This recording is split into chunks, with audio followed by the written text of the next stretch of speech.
बिस्मिल्लाहिर्रहमानिर्रहीम। अस्सलाम वालेकुम माय डियर स्टूडेंट्स, आज हम नया चैप्टर स्टार्ट करने जा रहे हैं, दैट इज इलेक्ट्रिसिटी। इससे पहले आपने चैप्टर नंबर 10 पढ़ा जो कि स्टैटिक इलेक्ट्रिसिटी के बारे में पढ़ा था, इलेक्ट्रोस्टैटिक। इस दफा हम हम पढ़ेंगे कि अगर चार्जेस फ्लो कर रहे हो तो उनके क्या इम्पैक्ट्स होते हैं। तो माशाल्लाह बहुत अच्छा चैप्टर है। I am sure you will enjoy this chapter.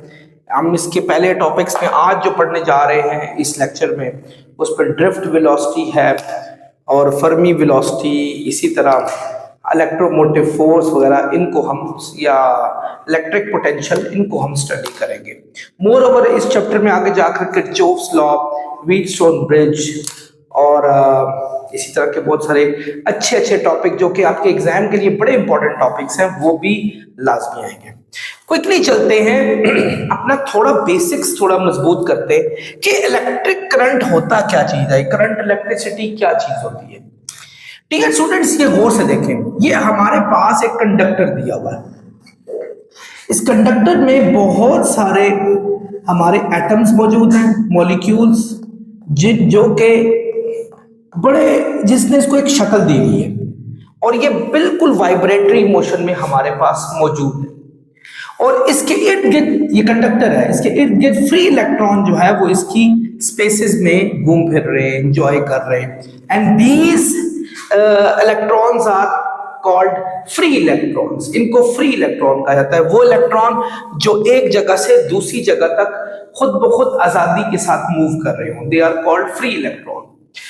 जितने ज्यादा फ्री इलेक्ट्रॉन होंगे, याद रखिएगा स्टूडेंट्स, जितने ज्यादा फ्री इलेक्ट्रॉन होंगे इतना अच्छा कंडक्टर होगा। ये फ्री इलेक्ट्रॉन्स कैसे पैदा होते हैं, क्वेश्चन मार्क है स्टूडेंट्स। अगर मैं इसके माइक्रोस्कोपिक व्यू में चला जाऊं, मजीद अंदर चला जाऊं, तो मुझे एक चीज नजर आती है इसके अंदर जाकर कि ये जो एटम है ना, ये एटम, एक एटम क्या चीज है? एक एटम है जिसका एक सेंट्रल पार्ट होता है जिसमें प्रोटॉन्स भी होते हैं और न्यूट्रॉन्स भी होते हैं। और प्रोटॉन ने एक तमाम इलेक्ट्रॉन के जो ऑर्बिट्स हैं उनके इलेक्ट्रॉन्स को अपनी तरफ खींच के रखा होता है।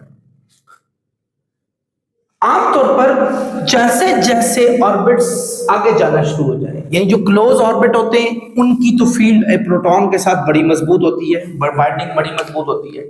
जितना जितना हम बाहर निकलना शुरू हो जाए उतने उतने इलेक्ट्रॉन जो है वो वीक होना शुरू हो जाते हैं, यानी they are not very much attracted by protons as the inner sides of orbits, electrons of orbits are feeling. यानी जैसी फीलिंग जो आपके अंदर वाले इलेक्ट्रॉन्स को है, वैसी फीलिंग आपके आउटर ऑर्बिट की नहीं है। ठीक है, अगर ऐसा हो कि इसका वैलेंस इलेक्ट्रॉन बड़ी मजबूती से इसके साथ जुड़ा हुआ हो, न्यूक्लियस के साथ, और वो अपने इलेक्ट्रॉन को किसी सूरत में भी, यानी उसकी अट्रैक्शन अच्छी खासी मजबूत हो, तो ऐसा जो एटम होता है वो कभी भी अपने इलेक्ट्रॉन्स को अपने ऑर्बिट से बाहर नहीं निकलने देता। वो नतीजा, उसके इलेक्ट्रॉन उसके अंदर मौजूद रहते हैं और वो एक अच्छा इंसुलेटर होता है, उसका कोई फ्री इलेक्ट्रॉन नहीं मिलता। फ्री इलेक्ट्रॉन कोई आसमान से नहीं आ जाते, they are actually part of that particular atoms, वो एटम्स का हिस्सा होते हैं। लेकिन कंडक्टर्स में क्या होता है? कंडक्टर्स में जो आपका आउटर मोस्ट शेल होता है स्टूडेंट्स, उसके इलेक्ट्रॉन इतने मजबूती से बाइंड नहीं होते आपके न्यूक्लियस के साथ। सो वो हल्के फुल्के होते हैं, वो हल्की सी भी अगर टेम्परेचर या कोई एनर्जी लगे वो वहां से बाहर निकल जाते हैं और यहाँ इसके अंदर एंजॉय कर रहे होते हैं। चलो मार्केट चला गया, कुछ और स्कूल चला गया, so they are moving around, they are wandering around, ये हर जगह पे मूव कर रहे होते हैं। And they are known as free electrons. इनको फ्री इलेक्ट्रॉन कहा जाता है। और जब जब फ्री इलेक्ट्रॉन की तादाद बढ़नी शुरू हो जाती है तो एक ऑब्जेक्ट एक अच्छा कंडक्टर बन जाता है। जैसे आपका कॉपर हो गया, सिल्वर हो गया, आपका आयरन हो गया, कोबाल्ट हो गया, एल्यूमिनियम, ये तमाम बहुत अच्छे कंडक्टर है। They got so many free electrons, इनके बहुत सारे फ्री इलेक्ट्रॉन हैं जो इनके इर्द गिर्द जो है, उस एटम्स के इर्द गिर्द दाएं बाएं आगे पीछे ऊपर नीचे घूम फिर रहे और इंजॉय कर रहे हैं हमारे पास। डियर स्टूडेंट्स, ये जितने भी फ्री इलेक्ट्रॉन्स होते हैं, ये इवन एटम्स होते हैं, ये आपस में कोलाइड कर रहे होते हैं, इलास्टिकली कोलाइड कर रहे होते हैं और इनकी कोलिजन का दारोमदार इसके आउटर एटमॉस्फेयर के टेम्परेचर पे बहुत ज्यादा होता है। अगर टेम्परेचर की मिकदार बढ़नी शुरू हो जाए, यानी सिस्टम में हीट दाखिल हो जाए किसी तरीके से, यानी हीट इसमें बढ़नी शुरू हो जाए, तो इनकी जो कोलिजन है वो और फास्ट हो जाएगी और फ्री इलेक्ट्रॉन भी आपके घूमना शुरू हो जाएंगे, यानी वो अपने अंदर थर्मल एनर्जी ले लेंगे। समझो ऐसा ही है जैसे आपने जब कुछ खा लिया आपके अंदर एनर्जी आ गई, सो दे इनकी जो फूड है दैट इज थर्मल एनर्जी, वो थर्मल एनर्जी अपने अंदर ली, इनके अंदर एनर्जी बढ़ जाती है और फ्री इलेक्ट्रॉन्स और ये जितने एटम्स हैं they vigorously collide with each other, वो एक दूसरे से कोलाइड करना शुरू करते हैं due to the thermal energy, ये उससे बढ़ना शुरू हो जाते हैं। अगर मैं इसके इर्द गिर्द कोई भी इलेक्ट्रिक फील्ड अप्लाई कर लेता हूं, यानी कोई बैटरी कनेक्ट कर देता हूं, इलेक्ट्रिक फील्ड अप्लाई कर देता हूं, तो ये फ्री इलेक्ट्रॉन जो है ये इलेक्ट्रिक फील्ड की अपोजिट डायरेक्शन में फ्लो करना शुरू कर देते हैं। खैर ये बड़ी लंबी तफसील से आज के टॉपिक हमारा यही है जिसमें मैंने समझाना है, थोड़ा सा आगे जाकर समझाऊंगा। तो इनकी यूनि डायरेक्शन हो जाती है, फिर आपके इलेक्ट्रॉन यहां से यहां यहां यहां फ्लो करके आपके यहां दोबारा इसी में सिस्टम में आना शुरू हो जाते हैं। पहले इनकी कोई खास डायरेक्शन नहीं थी, कोई दाएं जा रहा था कोई बाएं जा रहा था, इट वाज नॉट लाइक कि ये बड़े स्मूथली घूम रहे थे, नो नेवर, दे वर वॉन्डरिंग, वॉन्डरिंग कहते हैं आवारागर्दी करना, ये आवारागर्दी कर रहे थे हर जगह पर। लेकिन इनको डायरेक्शन देने वाली कौन थी? इलेक्ट्रिक फील्ड, जो कि एक बैटरी ने या किसी सेल ने या किसी ऐसे सोर्स ने दी जिसके अंदर इतनी एनर्जी हो कि वो इनमें से फ्री इलेक्ट्रॉन्स को अपने अंदर खींच सके। ये एनर्जी के बगैर नहीं, मतलब अगर इसके अंदर इतनी एनर्जी नहीं होगी so they won't be able to just pull those free electron toward its direction. तो ये ऐसा ही है हमारे पास। सो ये जब फ्री इलेक्ट्रॉन चलना शुरू हो जाते हैं ना, तो इसकी अपोजिट डायरेक्शन में कन्वेंशनल करंट फ्लो करता है। ये आप लोगों ने अपनी 10th क्लास में पढ़ा था। एक्चुअली कन्वेंशनल करंट कहते होते हैं पॉजिटिव चार्जेस की डायरेक्शन को। पॉजिटिव चार्ज खुद फ्लो नहीं करते स्टूडेंट्स। आपको इलेक्ट्रोस्टैटिक के चैप्टर में मैंने एक चीज पढ़ाई थी कि जो एक पॉजिटिव चार्ज होता है ना, पॉजिटिव चार्ज, उसकी फील्ड की डायरेक्शन अवे होती है, ऐसे बाहर की तरफ होती है। तो ये पॉजिटिव चार्ज का एक सबसे बड़ा सोर्स है, तो इसकी फील्ड की डायरेक्शन ये हो जाएगी, ये डायरेक्शन, ये डायरेक्शन, ये डायरेक्शन। और इस फील्ड की डायरेक्शन से क्या हुआ, चूंकि पॉजिटिव फील्ड की डायरेक्शन है, इससे तमाम नेगेटिव चार्जेस को अपनी तरफ खींच लिया, क्योंकि पॉजिटिव हमेशा नेगेटिव को अट्रैक्ट करता है। तो नेगेटिव फ्री इलेक्ट्रॉन यहां से आते हुए इधर से इधर जाना शुरू हो जाएंगे हमारे पास। नेगेटिव की डायरेक्शन के एग्जैक्टली अपोजिट डायरेक्शन को पॉजिटिव डायरेक्शन तस्वर किया जाता है। ये बात याद रखिएगा। अब खुद सोचें, जब ये फर्ज करो एक इलेक्ट्रॉन यहां मौजूद है, इधर वो यहां गया, ये पहले नेगेटिवली चार्ज था, ये अब जब एक इलेक्ट्रॉन मूव करके जब यहां जाता है, ये नेगेटिवली अब चार्ज नहीं रहा, क्योंकि जब एक इलेक्ट्रॉन अपनी जगह पे छोड़ता है ना स्टूडेंट्स, तो उस नेगेटिव इलेक्ट्रॉन के लीव करने से उस जगह पे पॉजिटिव चार्ज प्रोड्यूस हो जाता है हमारे पास। फिर ये नेगेटिव इलेक्ट्रॉन जब यहां जाएगा, ये नेगेटिव पॉजिटिव में हो जाएगा हमारे पास, यानी इलेक्ट्रॉन यहां जाता जा रहा है, प्रोटॉन आपका उस साइड पे पॉजिटिव होता जा रहा है, पहले वहां पहुंचा फिर यहां, मतलब आगे जाता जा रहा है हमारे पास, इसकी डायरेक्शन हमारे पास आगे की तरफ होती जा रही है। यानी स्टूडेंट्स हमने क्या समझा कि जब एक इलेक्ट्रॉन अपनी अपनी पोजीशन को चेंज करके आगे आगे जाना शुरू हो गया because of this positive field, तो इलेक्ट्रॉन इस डायरेक्शन में अगर मूव कर रहा है, प्रोटॉन उस पॉजिटिव चार्जेस उस साइड पे पैदा होने शुरू हो रहे हैं। यानी जब इसने यहां से छोड़ा था, पॉजिटिव चार्ज पहले यहां पैदा हुआ, फिर जब उस यहां पहुंचेगा, यहां से यहां छोड़ के यहां आएगा, यहां पॉजिटिव चार्ज पैदा हुआ, यानी एक्चुअली पॉजिटिव आपकी राइट साइड पे पैदा होने शुरू हुए, जबकि नेगेटिव लेफ्ट साइड पे जाना शुरू हो रहा है हमारे पास। यानी इसका मतलब हुआ पॉजिटिव की फील्ड एक्चुअली इस डायरेक्शन में, पॉजिटिव चार्जेस हमारे इस साइड पे फ्लो करना शुरू हो गए, यानी एक्चुअली उनकी डायरेक्शन वो है, and this is because of leaving the electron के लीव करने से ये सारा काम पैदा हो रहा है। पॉजिटिव चार्जेस इटसेल्फ मूव नहीं करते, क्योंकि पॉजिटिव तो एक पूरा न्यूक्लियस है, वो कैसे मूव करेगा, वो तो पूरा एटम तो मूव नहीं कर सकता, वो तो ऑब्जेक्ट ही खत्म हो जाएगा अगर हम एटम्स को ही निकाल देंगे सारे का सारा, क्योंकि सारा ऑब्जेक्ट एटम से ही तो बना होता है। ये एक्चुअली चार्जेस इलेक्ट्रॉन के लीव करने से उस साइड पे पैदा हो गए। आई होप आप लोगों को समझ आ रही होगी। सो आमतौर पे इलेक्ट्रॉन की जो डायरेक्शन करंट की जो डायरेक्शन है वो इस डायरेक्शन में यानी पॉजिटिव से नेगेटिव ड्रॉ की जाती है और इसको कन्वेंशनल करंट भी कहते हैं। कन्वेंशनल करंट आप लोगों ने अपनी स्कूल फिजिक्स में भी इसको पढ़ा है। Flow of positive charges, positive charges ये हमारे पास है। सो एक होता है फ्लो ऑफ पॉजिटिव चार्जेस, होता है flow of negative charges. They both are opposite to each other. Positive charges को कन्वेंशनल और दूसरे को इलेक्ट्रिक करंट हम कहते होते हैं, दूसरी साइड पे जो चल रहा होता है हमारा इलेक्ट्रॉन की मदद से। सो ये करंट जो है actually this is the rate of change of charges, charges का फ्लो करना किसी टाइम के हिसाब से। एक्चुअली यही करंट डायरेक्टली प्रोपोर्शनल होता है हमारे पास चार्जेस के और इनवर्सली प्रोपोर्शनल होता है टाइम के।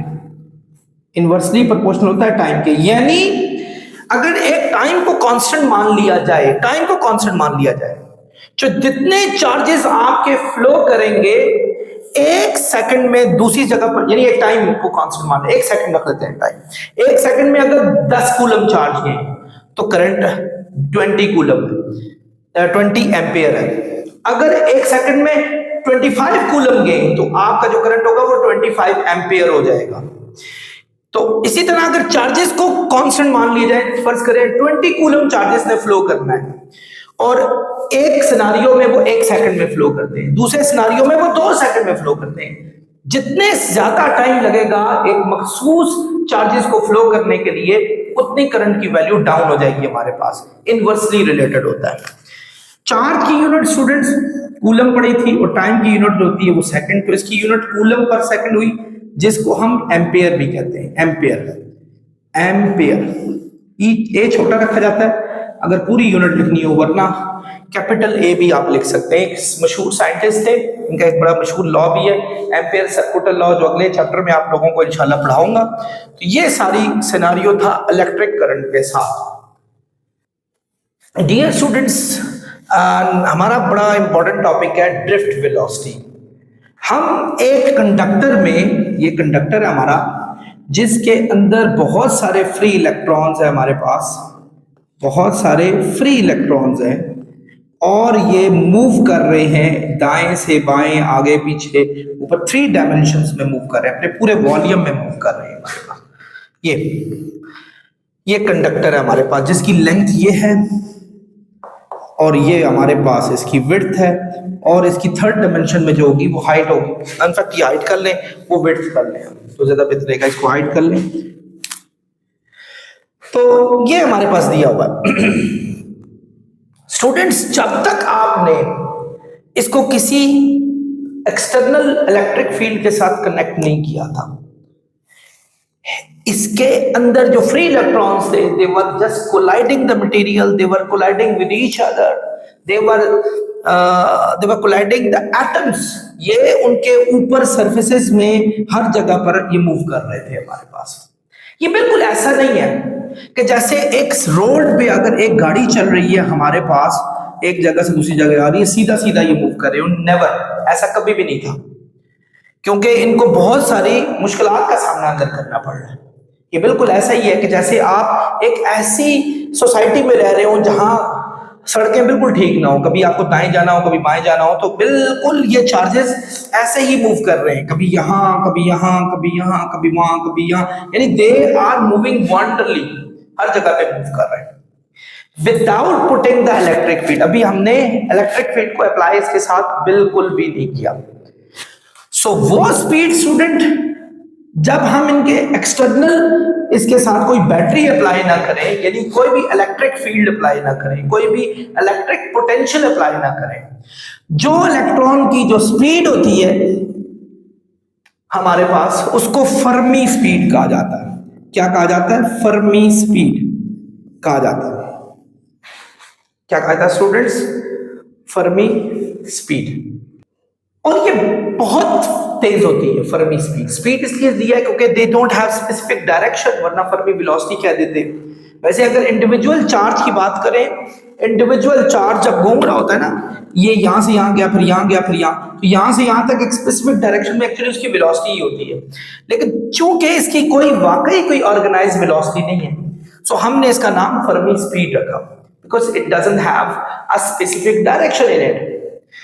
और ये Fermi speed nearly 10 power 6 metre पर सेकंड तक होती है, which is too much fast and it is affected by the temperature. Temperature के साथ इसका इफेक्ट होता है हमारे पास। टेम्परेचर, जैसा कि मैंने स्टार्ट में बताया था, टेम्परेचर के अंदर थर्मल एनर्जी होती है। थर्मल एनर्जी क्या कर रही होती है? एक्चुअली इसके अंदर इस स्पीड में इजाफा कर रही होती है हमारे पास, तो इसको फर्मी स्पीड कहते हैं। तो हर एटम, हर मेटल जो कि हमारा ऑर्गेनाइज्ड फॉर्म में मौजूद है, उसमें without applying the field, in fact electric field, एक स्पीड होती है चार्जेस की, जिसको फर्मी स्पीड कहा जाता है। सो स्टूडेंट्स, ये फर्मी स्पीड जो हमारे पास है, जिसको मैंने कहा कि अगर ये इसको हम एक डायरेक्शन में कर लें, that could be called Fermi velocity, कि एक जो हमारा इलेक्ट्रॉन बिल्कुल सीधी डायरेक्शन में जब वो जा रहा हो, तो उसकी जो एवरेज वेलोसिटी होती है इलेक्ट्रॉन, यानी the average velocity of electron with in conducting material, यानी किसी कंडक्टिंग मटेरियल में without the existence of an external electric field, यानी उसके बाहर कोई भी आप फील्ड ना लगाएं, तो उसको कहा जाता है फर्मी वेलोसिटी, जो कि 10 की पावर 6 मीटर पर सेकंड तक होती है। ये एवरेज है, यानी some electron may have lot of value of velocity and some may have less, तो ये एवरेज निकाल कर नियरली 10 पावर 6 मीटर पर सेकंड ये निकाली गई है। आई होप आप इस बात को समझ गए होंगे। सो ये स्टूडेंट्स, आपने फर्मी वेलोसिटी का एक छोटा सा तारुफ पढ़ा। अब हम पढ़ रहे हैं कि if that particular conductor is attached with external electric field, अगर मैं इसको एक्सटर्नल इलेक्ट्रिक फील्ड के साथ अटैच कर लूं, ये मैंने अटैच कर लिया, तो क्या होगा? मैंने आपको इस टॉपिक के स्टार्ट में ही करंट के हवाले से बताया था कि जैसे ही आप इलेक्ट्रिक फील्ड अप्लाई करेंगे किसी भी कंडक्टर के साथ, तो इसकी इलेक्ट्रिक फील्ड पैदा हो जाएगी पॉजिटिव से नेगेटिव की तरफ। ये देखिए, पॉजिटिव से नेगेटिव की तरफ प्रोड्यूस होकर पैदा होगी। ये फील्ड क्या करेगी?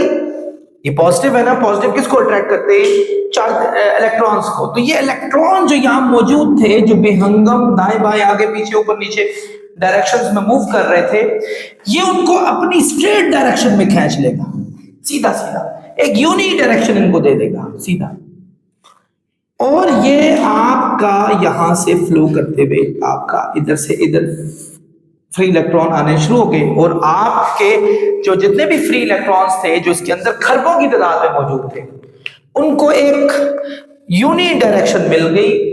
और ये डायरेक्शन जो मिल गई, अब इनकी जो अब स्पीड कहलाती है, this is called drift velocity. इसको क्या कहा जाता है? Drift velocity. अगर ये कहा जाए कि ड्रिफ्ट वेलोसिटी और फर्मी वेलोसिटी दोनों में छोटा सा फर्क क्या है? फर्मी वेलोसिटी आपने एक्सटर्नल फील्ड को अप्लाई नहीं करना, ठीक है, जबकि ड्रिफ्ट वेलोसिटी में आपने एक्सटर्नल फील्ड को अप्लाई करना है। जब आप एक्सटर्नल फील्ड अप्लाई करते हैं, अब जो इलेक्ट्रॉन की मूवमेंट होती है इन वन डायरेक्शन, अब ये नहीं होगा कोई इलेक्ट्रॉन वहां जा रहा है कोई वहां जा रहा है, अब होगा यूं। जरा आप खुद सोचने की कोशिश करें। एक सोसाइटी में बहुत सारे ग्राउंड है, एक ग्राउंड है, उसमें कोई थाउजेंड्स ऑफ स्टूडेंट्स घूम फिर रहे हैं, कोई दाएं भाग रहा है कोई बाएं भाग रहा है, जहां उसको खाली जगह होती है भागना शुरू कर देता है, उसकी स्पीड अच्छी खासी है। लेकिन अब पीटी टीचर उसको इंस्ट्रक्ट करता है, भाई आपका ये गेट है, आपने इस गेट से बाहर आके आना है, और सबने भागते हुए आना है। जब एकदम इतने ज्यादा स्टूडेंट्स एक ही डायरेक्शन में भागना शुरू हो जाएंगे, तो वो क्या होंगे? वो अगले स्टूडेंट्स के साथ कोलाइड करना शुरू कर देंगे। ठीक है, मैं भाग रहा हूं, आगे मुझे एक स्टूडेंट मिल गया, मैं उसके साथ कोलाइड कर जाऊंगा, तो मेरी स्पीड में रुकावट आएगी, क्योंकि वो भी अगले के साथ कोलाइड कर गया था। तो करोड़ों अरबों की तादाद में जितने भी फ्री इलेक्ट्रॉन्स हैं, they will collide with each other and they will have some retardation in their speed. उनकी स्पीड में रिटार्डेशन पैदा होनी शुरू हो जाएगी, ठीक है, क्योंकि उन्हें एक डायरेक्शन में जाना है। अब एक रश का समान, रश की वजह से आप देखें अक्सर औकात मोटरवे में एक गाड़ी का एक्सीडेंट होता है, पूरी गाड़ियां रुक जाती हैं, हालांकि क्यों? एक की वजह से रुकावट कितनी पैदा हो गई। यहां तो कोलिजन है। अब ये सारे free electron when they move at one side, जब ये एक साइड पे जाना शुरू हो जाएंगे तो they will collide with each other.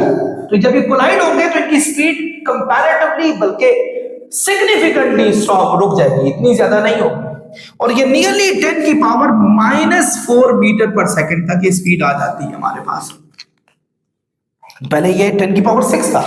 अगर हम रेशो फाइंड आउट कर लें 10 की पावर -4 तो ये 10 की पावर 10 है।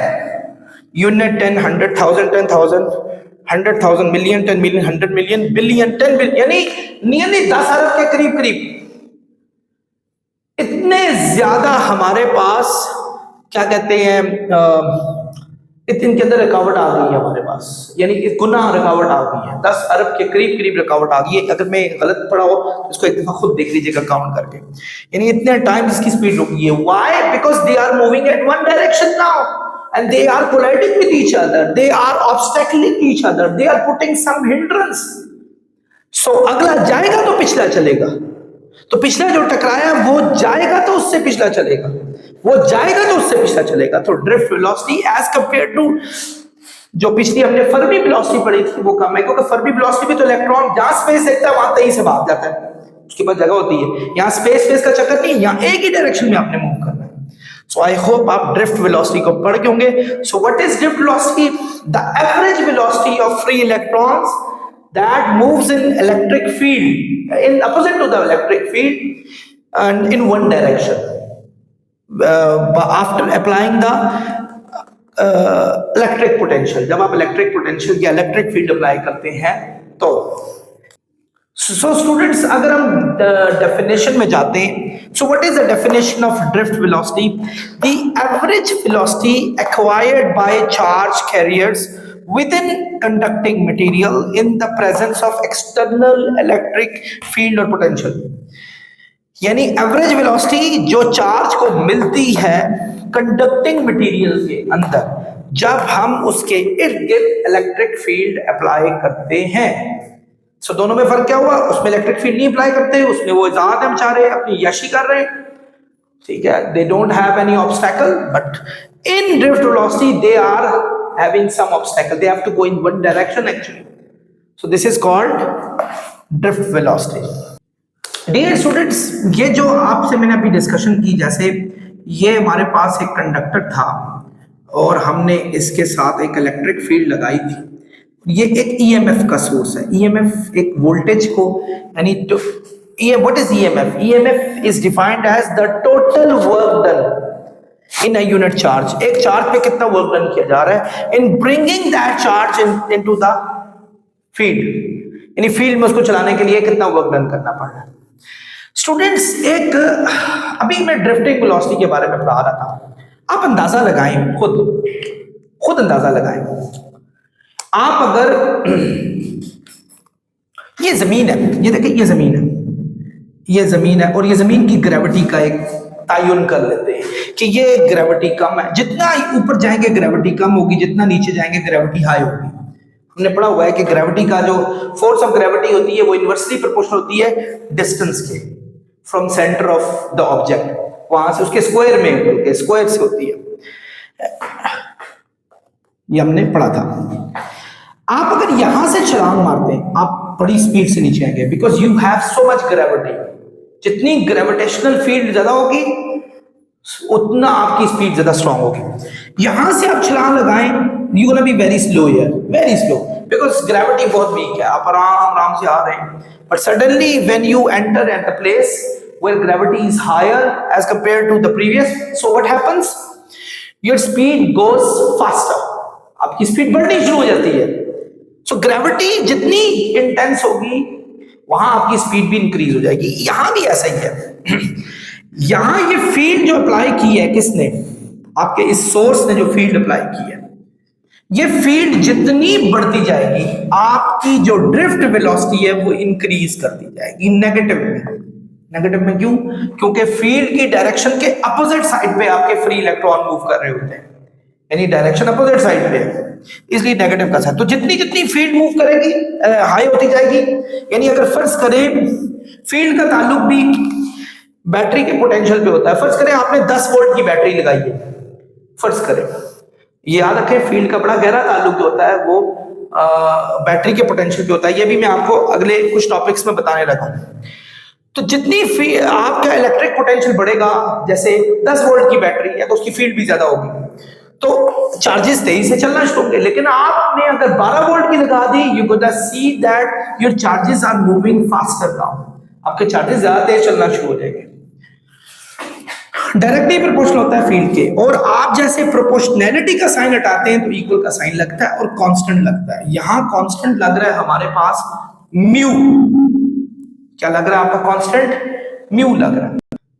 ये म्यू, इस म्यू को कहते हैं, व्हाट इज म्यू? पहले मैं म्यू लिखता हूं, है क्या चीज है ये, माइनस यहां ले जाएं, ई यहां जाके डिवाइड कर दें कि इलेक्ट्रिक फील्ड के हिसाब से कितनी स्पीड मिली है, यानी एक इलेक्ट्रिक फील्ड है, इसके हिसाब से कितनी स्पीड बढ़ गई। एग्जांपल देता हूं कि आपने एक इसी तरह का कॉपर का लिया है मटेरियल, एक सिल्वर का लिया है, एक लोहे का लिया है, आपने सबको बैटरी के साथ कनेक्ट किया और सेम बैटरी का पोटेंशियल और इलेक्ट्रिक फील्ड लगा दिया, लेकिन आपने देखा है कि मुख्तलिफ स्पीड आपको मिलती जा रही है तीनों चारों में, सब में मुख्तलिफ मिल रही है। लोहे में कुछ हो रहा है, कॉपर में कुछ हो रहा है, आपने देखा कि सिल्वर में कुछ हो रहा है, सब में डिफरेंट है। तो इस वैल्यू को मोबिलिटी कहते होते हैं, दिस इज कॉल्ड मोबिलिटी, इसको मोबिलिटी कहा जाता है। Mobility. What is mobility? Mobility is defined as the total drift velocity acquired by free electron in a specific magnetic field. कुछ करंट सिनारियोज भी डिपेंड करते हैं कि उनकी शक्ल कैसी है, उनकी शक्ल पे डिपेंडेंस होती है। कुछ की स्पीड अच्छी खासी होती है, कुछ की स्पीड अच्छी खासी नहीं होती। ये मोबिलिटी स्टूडेंट्स जो मैंने कहा डिफरेंट चीजों पे डिपेंड करती है, टेम्परेचर पे भी डिपेंड करती है। जितनी ज्यादा टेम्परेचर होगा, देखिए स्टूडेंट्स, अगर मैं इस पे टेम्परेचर बढ़ा देता हूं तो इलेक्ट्रॉन की मूवमेंट क्या हो जाएगी, हमारे पास फास्ट होनी शुरू होती है, सॉरी एटम्स की मूवमेंट फास्ट हो जाएगी। It's not an easy job for all the free electron to pass through that. अब इतने आराम से वो नहीं गुजर सकते। आप खुद अंदाजा लगाएं, आप जा रहे हैं, इर्द गिर्द ट्रैफिक चल रही है, आप तो स्लो हो जाएंगे यार, ट्रैफिक जब रुके तो मैं आगे चल जाऊंगा, ऐसा ही है। तो इतनी ट्रैफिक जब चल रही होगी, फ्री इलेक्ट्रॉन को मौका नहीं मिलेगा, मोबिलिटी कम हो जाएगी हमारे पास। तो पहले डिपेंडेंट आपके पास टेम्परेचर है, दूसरा नेचर ऑफ द सॉलिड भी है हमारे पास, दूसरा नेचर ऑफ द सॉलिड है हमारे पास कि सॉलिड कैसा है, तीसरा इसके अंदर इंप्योरिटी क्या डली हुई है, उस पर भी डिपेंड, मैस कौन सा है, ये बहुत सारे बेसिक फैक्टर्स हैं जो इस पे अप्लाई होते हैं। सो आमतौर पे मोबिलिटी इसको कहा जाता है जो कि इक्वल होती है, इसकी यूनिट स्टूडेंट हमारे पास मीटर पर सेकंड है। वैसे इलेक्ट्रिक फील्ड की दो यूनिट है, न्यूटन पर कूलम भी होती है, वोल्ट पर मीटर भी होती है, जो मर्जी लगा ले। वैसे वोल्ट पर मीटर इजी है, उसकी रीजन ये है कि ये मीटर यहां भी दिया हुआ है, न्यूटन पर कूलम सारे डिफरेंट हो जाएंगे, पर मीटर ऊपर जाके ऐड हो जाएगा, यानी ये +1 प्लस -1 ऊपर जाके +2 हो जाएगा, और ये पर सेकंड पर वोल्ट ये आ गया। यानी मोबिलिटी की यूनिट हमारे पास आ जाएगी मीटर स्क्वायर पर सेकंड पर वोल्ट। तो what is mobility? Mobility is defined as the drift velocity acquired by a charge in a magnetic field. एक मैग्नेटिक फील्ड में कितनी उसको मिल रही है। आई होप आप सारी बातें समझ गए होंगे। डियर स्टूडेंट्स, मेरी एक स्टूडेंट पीछे बैठी हुई है, उनका एक क्वेश्चन है कि फिर भी सर मोबिलिटी का कोई चक्कर कोई पल्ले नहीं पड़ा, क्या है? देखिए स्टूडेंट्स, मेरी एक बात याद रखें, मैंने उनको अभी एक सिंपल सी, अभी ये पॉज में उनको एक मैंने एक एग्जांपल दी। मैंने कहा फर्ज करें आपको 3 ग्राउंड्स में मैं भगाता हूं। एक ग्राउंड है, वो भी उसकी डायमेंशन में भी चले, एक डायमीटर है उस ग्राउंड का, और मैंने कहा ये 1 माइल का डायमीटर है। मैं कहता हूं इसमें भागो आप। वो भागती हैं और उनकी स्पीड जो होती है वो 3 मीटर पर सेकंड होती है। ठीक है, भाग गई, चले जी, ये ग्राउंड है, यहां से यहां तक पहुंचते उनको 3 मीटर पर सेकंड लगा। किस स्पीड से आए लगाने, टाइम तो डिफरेंट होगा। दूसरे ग्राउंड में वही स्पीड उनकी ड्रास्टिकली 2.5 मीटर पर सेकंड हो जाती है, और तीसरे ग्राउंड में सिर्फ 2 मीटर पर सेकंड हो जाती है। तो मैंने उनसे पूछा, आपके पास 3 ग्राउंड थे, आपने एक जैसा भागा है, तो स्पीड क्यों कम हुई? एक में कम है, एक में बहुत ज्यादा है, और एक में कम है, दरमियानी है। तो उन्होंने कहा सर आपने तीनों ग्राउंड के डिफरेंट मसलों के दिए हुए थे, डिफरेंट उनके प्रॉब्लम्स थे। एक ग्राउंड ऐसा था जो कि वाकई सही अच्छा ग्राउंड शेप होती है, जिसमें अच्छी मट्टी लगी हुई है, उसमें फ्रिक्शन भी शूज के साथ अच्छी है, तो मैं भाग सक रही थी। मैं 3 मीटर पर सेकंड की स्पीड से एक जगह से दूसरी जगह पर भाग गई। दूसरा ग्राउंड था, आपने उसमें मार्बल लगाया हुआ था, मैं स्लिप हो रही थी, स्लिप होने से फ्रिक्शन शूज की नहीं लगी, जिस वजह से मैं इतने आराम से भाग कर नहीं पहुंची, तो 2.5 हुआ। तीसरे में आपने सैंड ही सैंड रख ली थी, रेत रख ली थी, तो रेत में मुझसे भागा ही नहीं जा रहा था, मेरे पांव धंस रहे थे। तो स्टूडेंट्स ऐसा ही है, चार्जेस को अगर एक जैसी इलेक्ट्रिक फील्ड 3-4 जगहों पर दे दी जाए तो जरूरी नहीं है कि चार्जेस एक ही तरह भागना शुरू होते हैं।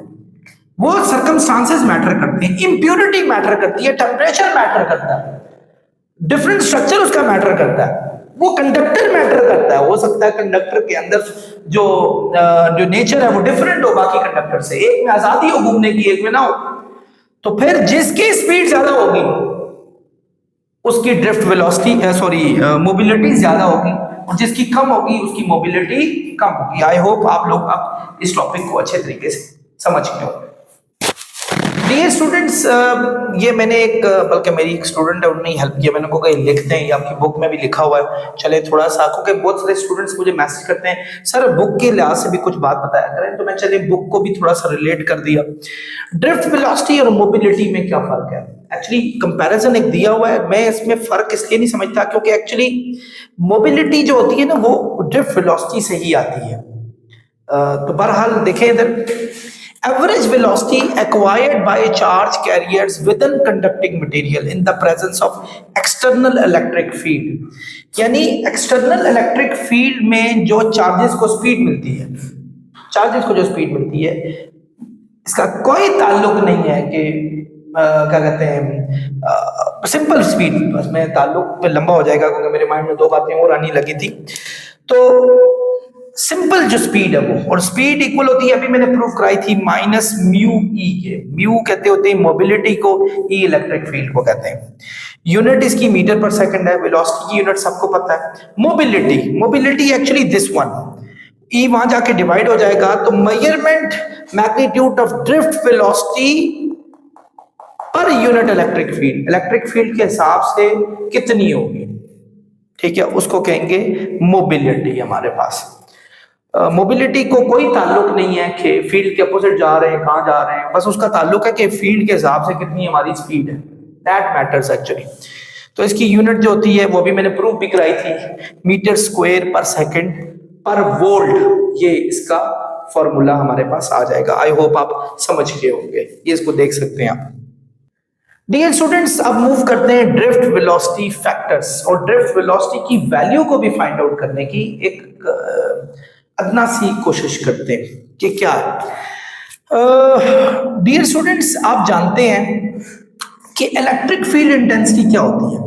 वैसे इलेक्ट्रिक फील्ड इंटेंसिटी का जो फॉर्मूला आप लोगों ने पढ़ा था अपने मैट्रिक लेवल में, वो था, अगर आपको याद हो, इलेक्ट्रिक फील्ड इंटेंसिटी का फॉर्मूला वो था Q 1/4 pi epsilon not Q over R square. ये किसी चार्ज की इलेक्ट्रिक फील्ड का, जिसमें इसको K कूलम कांस्टेंट भी कहते थे, ये आप लोगों ने पढ़ा था।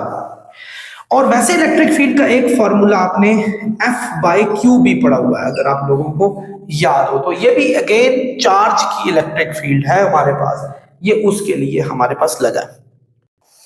तो इसमें हमने एक चीज पढ़ी थी कि इलेक्ट्रिक फील्ड के दो फॉर्मूलों में से ये, लेकिन ये हमें ज्यादा अपील करता है क्योंकि एक्चुअली हम करने क्या जा रहे हैं, हम ये करने जा रहे हैं कि फर्ज करो हमारे पास ये एक सिलेंडर है कोई भी, यानी वॉल्यूम इसका ये दिया, और इसमें हमने कोई भी एक एक्सटर्नल इलेक्ट्रिक फील्ड अप्लाई कर दी है हमने।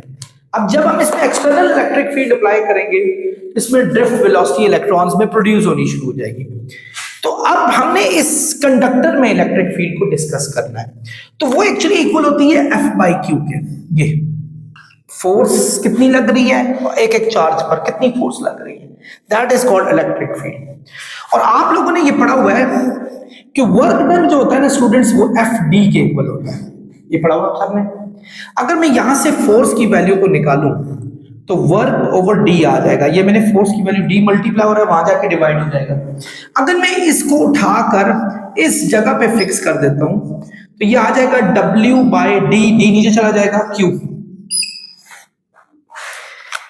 ये डी हमारे पास आ गया। इसी तरीके से आपने डी कहते हैं इस टोटल लेंथ को, बल्कि आप लेंथ भी ले सकते हैं, डिस्टेंस या लेंथ। ये इसी तरह वर्क डन का एक फॉर्मूला आप लोगों ने पढ़ा था पिछले साल इलेक्ट्रिक पोटेंशियल के हिसाब से, अगर याद हो तो इलेक्ट्रिक पोटेंशियल होता है W बाय क्यू के, ये आप लोगों ने पढ़ा था। तो Q यहां डिवाइड हो रहा है, यहां जाके मल्टीप्लाई होगा, तो वर्क का फॉर्मूला होगा QV या VQ, QV ज्यादा बेहतर रहेगा, QV। इस वर्क के फॉर्मूले को अगर मैं इसके अंदर डालता हूं तो ये आ जाता है QV ओवर LQ, Q से कैंसिल हुआ, तो एक्चुअली V ओवर L आ जाता है इलेक्ट्रिक फील्ड इंटेंसिटी। इसका फॉर्मूला हमारे पास आ जाता है V बाय L। V कहते हैं total electric potential, electric potential, ठीक है, और L कहते हैं ये length of the conductor, length of the, यही आपकी बुक में दी है, length of conductor. So actually जब हमने इसके साथ एक्सटर्नल इलेक्ट्रिक फील्ड अप्लाई की थी, इसके साथ हमने एक्सटर्नल इलेक्ट्रिक फील्ड अप्लाई की, उस इलेक्ट्रिक फील्ड ने क्या किया कि जो इसका पोटेंशियल था, यानी इलेक्ट्रिक पोटेंशियल कहते हैं कि ये चार्ज में वर्क डन करने की जितनी सलाहियत थी इसकी, और कितने लेंथ में इसको अबूर करना था, उन दोनों की जो रेशियो है that is called electric field intensity, उसको कहा जाता है। वैसे इस तरह चले तो इलेक्ट्रिक फील्ड का फॉर्मूला होता है न्यूटन पर कूलम, न्यूटन इसका है, कूलम इसका है, तो न्यूटन पर कूलम। लेकिन इस तरह चले तो इसकी यूनिट वोल्ट होती है, इसकी मीटर, तो इसकी यूनिट हो जाएगी वोल्ट पर मीटर। तो स्टूडेंट्स जब भी हम इलेक्ट्रिक फील्ड अप्लाई करेंगे तो इलेक्ट्रिक फील्ड इंटेंसिटी का फॉर्मूला हो जाएगा टोटल इलेक्ट्रिक फील्ड पोटेंशियल जो अप्लाई हुआ with respect to the length of that particular conductor, क्योंकि एक्चुअली चार्जेस ने इधर ही से चलना है और तभी हमें जाके electric field intensity drift velocity पता चल सकती है, क्योंकि वेलोसिटी डिस्टेंस ओवर टाइम के इक्वल होता है एक्चुअली। आई होप आप इलेक्ट्रिक फील्ड इंटेंसिटी के टॉपिक को समझ गए। अब अगला है स्टूडेंट्स कि जब फ्री इलेक्ट्रॉन डेंसिटी क्या चीज है, फ्री इलेक्ट्रॉन डेंसिटी क्या चीज है, फ्री इलेक्ट्रॉन डेंसिटी क्या चीज है, डेंसिटी क्या होती है स्टूडेंट्स, डेंसिटी क्या है। फर्ज करें एक क्लास में अगर 20 बच्चे हैं, ठीक है, दूसरी क्लास में 40 बच्चे हैं, ये हमें स्टूडेंट्स की टोटल तादाद तो बता सकते हैं कि क्या है, ये हमें उनकी डेंसिटी नहीं बता सकते। हो सकता है दूसरी क्लास का साइज एक्चुअली 4 क्लासेस के बराबर हो, तो जब हम उसकी डेंसिटी को नोट करेंगे तो वो एक्चुअली जो पुरानी क्लास थी जिसमें मैंने कहा था एक क्लास में 20 स्टूडेंट्स होने चाहिए, फर्ज करो ये क्लास है इसमें 20 स्टूडेंट्स है और ये क्लास है इसके अंदर 40 स्टूडेंट्स है, ये 40 स्टूडेंट्स इसके मुकाबले में कम डेंसिटी हो सकता है होल्ड करें, क्योंकि अगर फर्ज करो इसका टोटल वॉल्यूम हमारे पास 3 मीटर क्यूब है, चलो 2 मीटर क्यूब है, अब इसका जो वॉल्यूम है वो हम ले लेते हैं 8 मीटर क्यूब, इसका 3 मीटर क्यूब, तो जब हम इसकी डेंसिटी पढ़ेंगे तो ये हमारे पास आएगा कि 10 बच्चा 1 मीटर क्यूब में मौजूद है, 1 मीटर क्यूब में 10 बच्चा है, वहां 5 बच्चा 1 मीटर क्यूब में, क्योंकि 8 मीटर क्यूब है हमारे पास वॉल्यूम, तो उसकी डेंसिटी कम हो जाएगी। इसका मतलब है नंबर ऑफ स्टूडेंट मैटर नहीं करते, नंबर ऑफ स्पेस भी मैटर करती है, उसके हिसाब से कितने स्टूडेंट है। यहां भी फ्री इलेक्ट्रॉन डेंसिटी से मुराद होगी कि एक वॉल्यूम में कितने आपके फ्री इलेक्ट्रॉन्स है, नंबर ऑफ फ्री इलेक्ट्रॉन्स कितने, इसको n से जाहिर करते हैं एक वॉल्यूम के हिसाब से, इसके हिसाब से कितने आपके फ्री इलेक्ट्रॉन्स मौजूद है। Greater is the number of free electron in a unit volume, the more is the free electron density. But अगर आपके फ्री इलेक्ट्रॉन एक खास वॉल्यूम के हिसाब से कम है, लेकिन अगर वॉल्यूम ज्यादा हो गया है तो डेंसिटी कम हो जाएगी हमारे पास। डेंसिटी होती है कि कितने कॉम्पैक्ट हमारे पास चीजें मौजूद है, जितना डेंसर होगा इतना कॉम्पैक्शन ज्यादा होगी हमारे पास, जितनी डेंसिटी ज्यादा कम कम होगी, इसका मतलब खुले खुले इलेक्ट्रॉन जी रहे हैं। फ्री इलेक्ट्रॉन डेंसिटी को n से जाहिर किया जाता है, और ये हमारे पास n है, ये वॉल्यूम है। इसका वॉल्यूम फाइंड करें स्टूडेंट्स, ये वॉल्यूम है हमारे पास, इसका वॉल्यूम तो 3 डायमेंशन में होता है ना, तो वॉल्यूम हमारे पास होता है लेंथ, विड्थ, हाइट, लेकिन चूंकि ये एरिया इसका सर्कुलर दिया है तो हम एरिया कह देते हैं, ठीक है। तो एरिया और लेंथ भी कहा जा सकता है, AL भी कहा जाता है, तो इसके वॉल्यूम को हम कह सकते हैं AL। ये तो फ्री इलेक्ट्रॉन अगर हमने फाइंड करने हुए तो AL वहां जाके डिवाइड हो रहा है, वहां जाके मल्टीप्लाई होगा, NaL आ जाएगा, जिसमें ये स्मॉल n जो है ना स्टूडेंट्स, ये फ्री इलेक्ट्रॉन डेंसिटी को जाहिर करता है। ये किसका नंबर ऑफ इलेक्ट्रॉन्स का मैं फॉर्मूला बताया, फ्री इलेक्ट्रॉन्स, इसका, ये जो हमारे पास ये सिलेंडर मौजूद है। अब चलते हैं हम, सिलेंड्रिकल बॉडी मौजूद है जिसको हमने करंट के साथ कनेक्ट किया हुआ। अब हम मूव करते हैं फॉरवर्ड। फर्ज करो मेरे इस चार्ज क्या होता है, charge, what is charge? Charge, मैंने टोटल चार्ज फाइंड करना है कि इसके ऊपर कितना है, मैंने फाइंड करना है कि इसका टोटल चार्ज कितना है। तो मैं देखता हूं, मैं कहता हूं अच्छा ठहरो यार, पहले मुझे एक बात बताओ, इसके अंदर कितने फ्री इलेक्ट्रॉन्स हैं? आप कहते हैं सर इसके अंदर 20 फ्री इलेक्ट्रॉन है। एग्जांपल मैं कहता हूं हर फ्री इलेक्ट्रॉन का कितना चार्ज आना कि 1.6 मल्टीप्लाई 10 टू रेज़ पर -19 कूलम होता है। लेकिन फर्स्ट करें, मैं आसान से लेता हूं, आप कहते हैं जी सर हर एक में 2 चार्ज है, तो मैं कहूंगा इसका टोटल चार्ज 40 हो जाएगा। अगर 20 इलेक्ट्रॉन है और हर एक पर जो चार्ज है वो 2 है, तो टोटल कितने चार्ज हो जाएंगे इसके अंदर? 40 हो जाएंगे हमारे पास।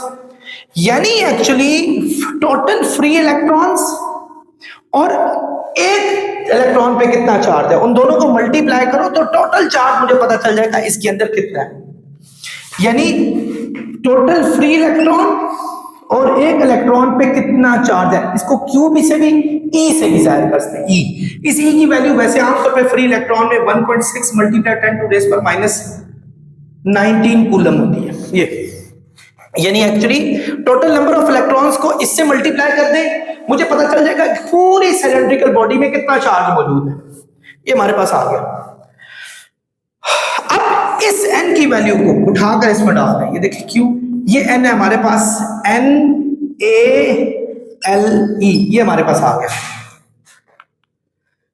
आई होप स्टूडेंट समझ गए होंगे। ये हमारे पास टोटल चार्ज का फॉर्मूला है, इसको नंबर 1, इसको नंबर 2 बना दें। आते हैं करंट पे। एक्चुअली हमने क्या फाइंड आउट करना था, हम ड्रिफ्ट वेलोसिटी को फाइंड आउट कर रहे हैं, ये भी याद रखिएगा। ड्रिफ्ट वेलोसिटी का फॉर्मूला हम निकालने की कोशिश कर रहे हैं। करंट किसके इक्वल होता है स्टूडेंट्स? करंट का भी मैंने पढ़ाया था कि करंट होता है total charges in a unit time, एक टाइम में कितने चार्जेस फ्लो कर रहे हैं हमारे पास, ठीक है, एक खास टाइम में कितने चार्जेस फ्लो कर रहे हैं। ये क्या हमारे पास NaLe ओवर डेल्टा टी, ये हमारे पास आ गया। यानी टोटल करंट कितना है, NaL, क्योंकि चार्ज का फॉर्मूला हमने ऊपर से निकाल लिया था, इसमें डाल दिया, डेल्टा टी हमने नीचे लिख दिया। इसको इक्वेशन नंबर 3 डालें। अब इस टाइम को यहां से निकालने की कोशिश करते हैं, क्योंकि हमें ड्रिफ्ट वेलोसिटी चाहिए। यहां तो v का साइन ही कहीं नहीं है, हम निकालने की कोशिश कर रहे हैं। स्टूडेंट्स वेलोसिटी वैसे होती क्या है? वेलोसिटी होती है डिस्टेंस ओवर टाइम, यानी इस पूरे डिस्टेंस में से कितने वक्त में चार्जेस फ्लो कर रहे हैं। तो डिस्टेंस L है, डिस्टेंस ओवर टाइम इसके इक्वल होती है। तो डेल्टा टी यहां क्या हो रहा है स्टूडेंट्स, डिवाइड हो रहा है। जब आप इसको वहां शिफ्ट करेंगे वहां जाके ये हो जाएगा मल्टीप्लाई, यानी डेल्टा टी और v यहां ले जाएं, यानी L ओवर v आ गया। यानी डेल्टा टी की वैल्यू हमारे पास L ओवर v आ गई। इसको उठाएं और इसमें पुट कर दें इक्वेशन नंबर 3 में, यानी I is equal to NaLe over L over v, ये v ऊपर चला जाएगा क्योंकि डिवाइड का डिवाइड मल्टीप्लाई होता है। ये L और L कैंसिल हो गए। अब ये वेलोसिटी आ गई जिसको ड्रिफ्ट वेलोसिटी कहेंगे। ये NaE मल्टीप्लाई हो रहा है, वहां जाके हो जाएगा डिवाइड, यानी I ओवर NaE हमारे पास ड्रिफ्ट वेलोसिटी का एक्चुअल फॉर्मूला आ गया। ये ड्रिफ्ट वेलोसिटी का फॉर्मूला है स्टूडेंट्स। इसमें I जो है करंट है, N जो है फ्री इलेक्ट्रॉन डेंसिटी को कहते हैं, ठीक है, A जो है वो एक्चुअली एरिया इसका जो एरिया है क्रॉस सेक्शनल एरिया ये है E 1.6 मल्टीप्लाई 10 टू रेज़ पर माइनस 19 कूलम, जो कि चार्ज ऑन 1 फ्री इलेक्ट्रॉन है हमारे पास। आई होप स्टूडेंट्स आप लोग समझ गए होंगे। हमने इसको 4 नंबर की इक्वेशन को जाहिर कर दिया। ये ड्रिफ्ट वेलोसिटी की हमारे पास फार्मूला आ गया, V is equal to I over NAE, ये आ गया। स्टूडेंट्स फर्ज करें इसी फ्रॉम इक्वेशन 4 जो हमने निकाली है, फ्रॉम इक्वेशन 4 इसी में से हम I को यहीं रख देते हैं, एरिया को भी NE को वहां फेंक देते हैं, यानी I को यहीं रखते हैं, एरिया को यहीं रखते हैं, NE को वहां फेंक देते हैं, NE वहां जाके V से मल्टीप्लाई होगा, NEV हो जाएगा हमारे पास। यहाँ डिवाइड हो रहा था, वहां जाके मल्टीप्लाई हो गया, ये NEV आ गया हमारे पास। What is this? The total current flown through a cross sectional area, यानी एक क्रॉस सेक्शनल एरिया में से कितना करंट गुजरा। याद रखें फ्री इलेक्ट्रॉन तो हर जगह पे घूम रहे होते हैं, दाएं बाएं आगे पीछे ऊपर नीचे, तो उसके लिए पूरे वॉल्यूम की जरूरत होती है, जबकि करंट एक ही डायमेंशन में जा रहा होता है हमारे पास, तो उसके लिए उस क्रॉस सेक्शनल एरिया की जरूरत होती है। फ्री इलेक्ट्रॉन डेंसिटी में हमें वॉल्यूम आएगा क्योंकि फ्री इलेक्ट्रॉन हर डायरेक्शन में है, लेकिन करंट में हमारे पास क्रॉस सेक्शनल एरिया आएगा। सो इसको हम कह सकते हैं जे होता है करंट डेंसिटी को कहते हैं, जो कि होता है NeV के, याद रखिएगा इसको J से भी जाहिर किया जाता है। तो फ्री इलेक्ट्रॉन डेंसिटी में वॉल्यूम आया because free electrons are in all directions, they can be in length, width, height और anywhere, but in current it must have a specific direction. So in specific direction there is only one thing involved, and that is cross sectional area. So cross sectional area, the total current in cross sectional area is known as current density, which is equal to NeV. कैसा लगा आपको lecture students? इसको अच्छे तरीके से आप देख लें। आई होप आप लोगों ने एंजॉय किया होगा। मजीद लेक्चर के लिए मैथ्स और फिजिक्स के हवाले से चैनल को सब्सक्राइब करें और अपना पॉइंट ऑफ व्यू लाजमी पेश करें। अगर आपको कोई पॉइंट ऐसा लगा जो बहुत मुश्किल है तो लाजमी पूछें, इंशाल्लाह एक दिन यानी 24 घंटे के अंदर आपको उसका जवाब मिलेगा। अपना बहुत ख्याल रखिएगा। नेक्स्ट लेक्चर तक अल्लाह हाफ़िज़।